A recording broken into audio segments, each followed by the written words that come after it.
Olá, meus queridos! Estou continuando aqui com mais 2 temas da enquete que nós fizemos e que vocês pediram. E o tema hoje é consciência e livre-arbítrio. Deus permite ao homem escolher? É uma pergunta, né, que fazemos, que muitos fazem. Há um debate imenso. E o que eu vou trazer aqui é uma síntese muito bem sintetizada mesmo, porque esse tema ele é amplo, ele é vastíssimo e ele é denso, tá? Então eu vou trazer assim versículos para nós compreendermos, tá? Lá em Deuteronômio 11:26 está escrito assim, olha: eis que eu ponho diante de vocês a bênção e a maldição. A bênção se cumprir os mandamentos do Senhor, a maldição se não cumprirem.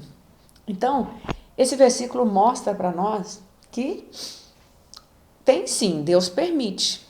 Agora, bom, se a bênção é só se obedecermos, então o não obedecer e não alcançar a maldição, isso não seria um não escolher, um processo de não, Deus não deixar o homem escolher? Não, é porque Deus, na sua soberania, aquilo que ele coloca para o homem, leis, mandamentos e normas, é para a proteção do homem. Deus não criou o homem para sofrer, mas como ele colocou no homem uma característica que é também a característica do próprio Deus, que é o poder de decisão e de escolha, entende? Muitos homens escolhem o caminho da maldição, entende? Então, até mesmo para o povo escolhido, Deus não determinou só bênção, ele colocou diante deles.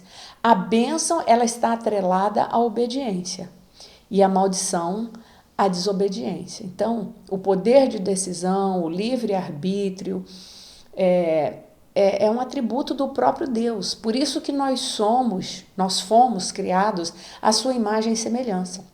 Se não existisse em nós essa capacidade, essa faculdade de poder escolher, poder decidir, nós não teríamos as características do próprio Deus, que quando ele sopra o fôlego de vida no homem, né? Esse fôlego de vida aí, fôlego de vida que foi soprado quando ele cria o homem, está aí as características, né, de poder de decisão, escolha, vontade, né?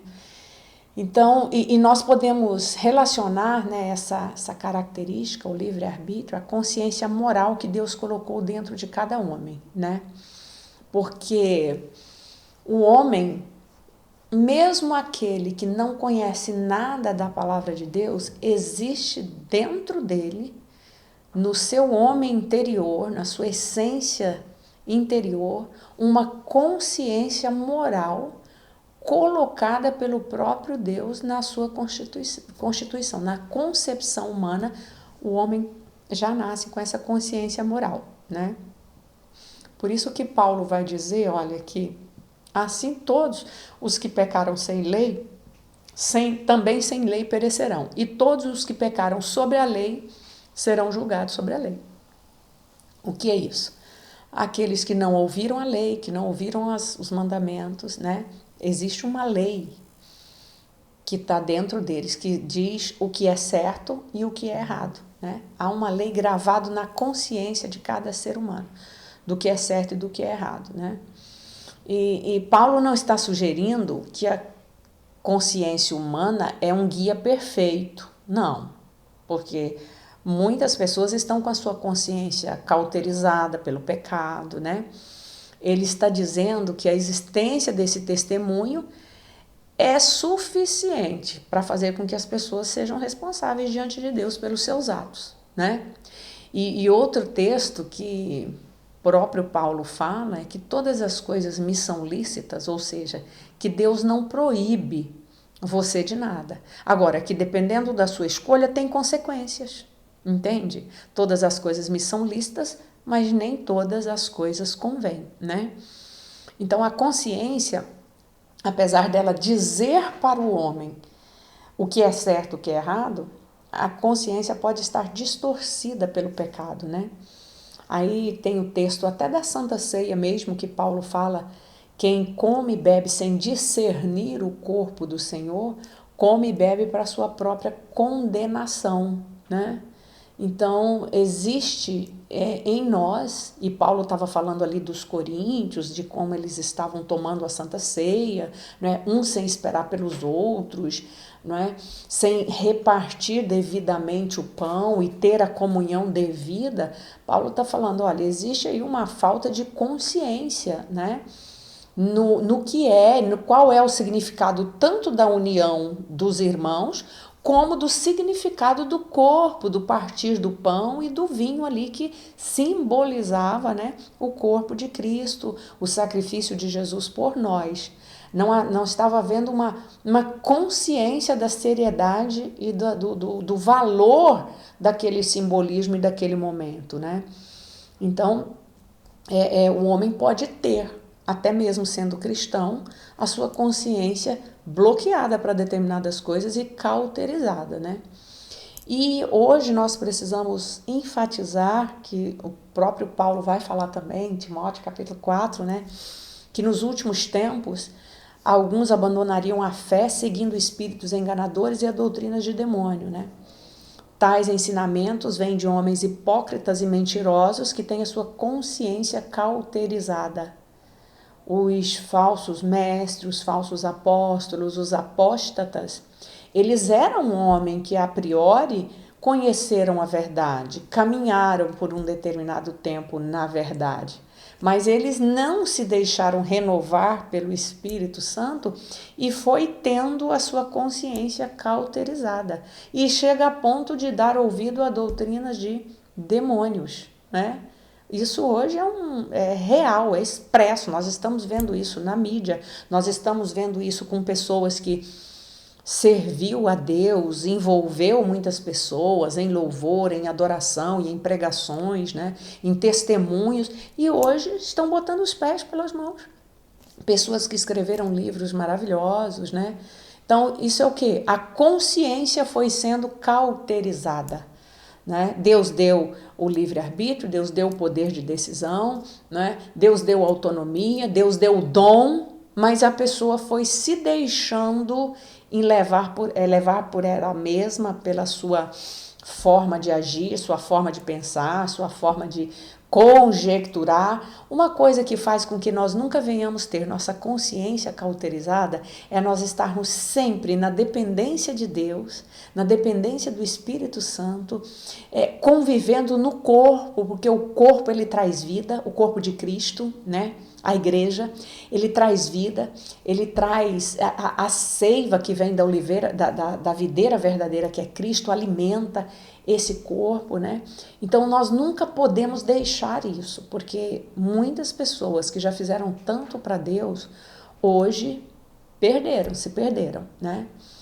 Então você pode escolher, mas escolha com a direção do Espírito Santo, porque com certeza você não vai escolher morte, né?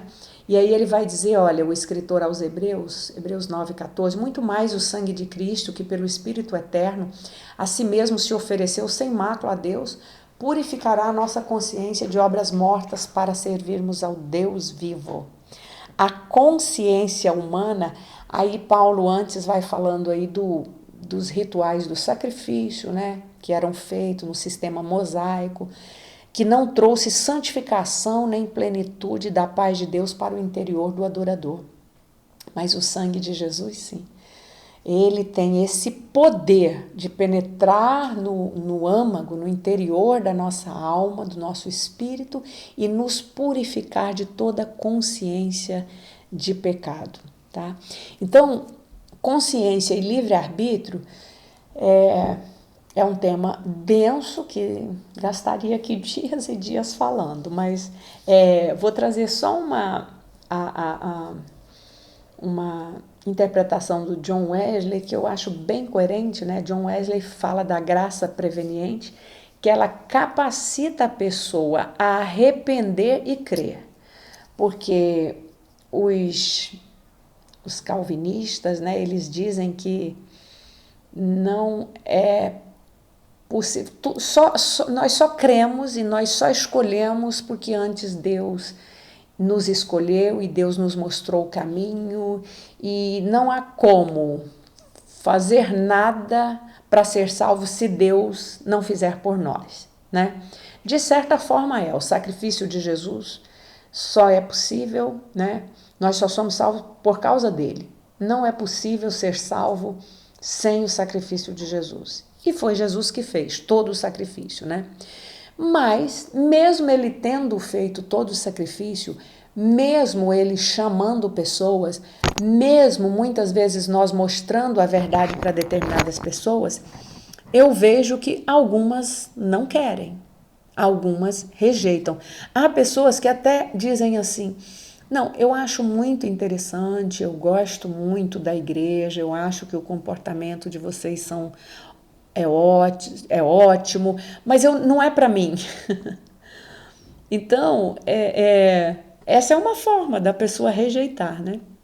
Então, o Wesley ele diz o seguinte, que a salvação depende da fé que tem em Cristo, ou seja, a princípio, é Deus quem trabalha, e só depois desse primeiro trabalhar de Deus, desse agir de Deus, é que começa a cooperação humana.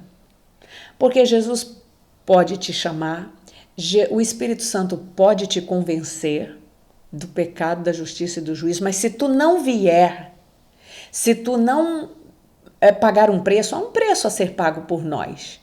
O preço que Jesus pagou, nós não poderíamos pagar. Mas existe um preço. Qual é o preço? O preço da busca, o preço da aproximação, o preço da santificação, né? Então, essa parte é humana, essa parte é nossa. E então fica aí, não é possível, mas o que eu diria que nós fomos predestinados para a salvação como igreja, tá? Porque esse era o plano de Deus desde antes, é nesse sentido que nós fomos predestinados. Não é você que vem para a igreja e pode aprontar e acontecer que você vai ser salvo, não.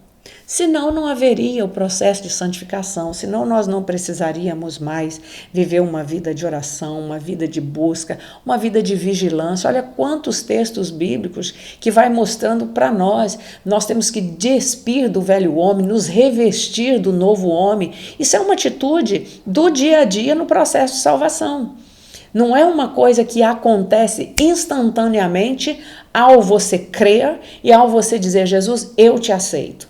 Esse é o primeiro ponto. É claro que o Espírito Santo vai estar trabalhando todos os dias, mas tem que haver um querer. Uma das coisas que impede o avivamento é a ortodoxia morta. É aquelas pessoas que se contentam em ter uma religião como se fosse assim, um paraquedas, que eu não sei quando eu vou usar, mas é bom ter, porque um dia eu posso usar. Tem gente que tem ou congrega, ou vai à igreja, mais ou menos com essa filosofia, entendeu? Mas ele não se deixa moldar, ele não se deixa trabalhar pelo Espírito Santo, ele não se deixa renovar pelo Espírito de Deus, ele não deixa a sua mente ser trabalhada e renovada pelo Espírito e pela palavra. Então essa é a nossa parte. Entende? Você pode ter crido em Jesus há muitos anos atrás, mas se você cruzou o braço, se você não buscou, se você não aprofundou na palavra, sua mente vai voltar a uma consciência cauterizada novamente. Tu vai voltar para as mesmas práticas. O que nos faz permanecer em Cristo é o poder da palavra, é a santificação, é a busca diária. Nós precisamos buscar. Se fosse só crer e tivesse tudo certo, nós não precisaríamos da busca. E nós vamos ver isso na palavra o tempo todo, do início ao fim, desde o Velho Testamento. O homem se revelando, Deus se revelando para o homem e o homem se distanciando de Deus. Deus ia lá novamente, buscava esse homem, muitas vezes punia, trazia justiça sobre os comportamentos do povo judeu, mas Deus está sempre nos buscando. Essa é a parte de Deus. Mas muitos deles saíram do Egito com mão milagrosa de Deus, mas pereceram no caminho. Por quê? Porque não perseveraram em obediência ao mandamento, atraíram sobre si a maldição.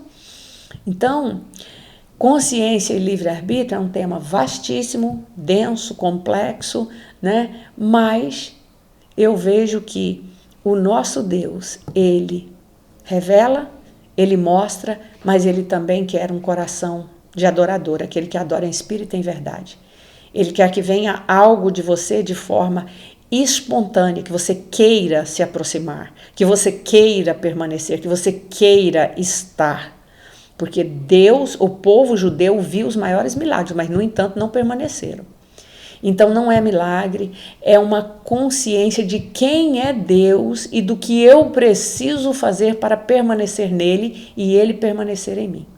Né? Jesus disse, se as minhas palavras permanecerem em vós e vós permanecereis em mim, pedireis tudo o que quiserdes e vos será feito. Isso fala de uma comunhão plena, né? Isso fala do entendimento de quem é Deus, de quem é Jesus, qual é o plano da salvação, como nós devemos nos relacionar com Jesus. Então deixo para você aí esse tema assim como uma passagem, uma nuance, porque tem pontos que só mesmo em muitos estudos e em muito mais tempo para a gente falar, tá? Que Deus te abençoe, curta, compartilhe, se inscreva aí no canal, tá? Me ajude, porque você se inscrevendo, compartilhando, o YouTube vai ver que é um conteúdo relevante, então ele entrega para mais pessoas. Deus te abençoe, em nome de Jesus.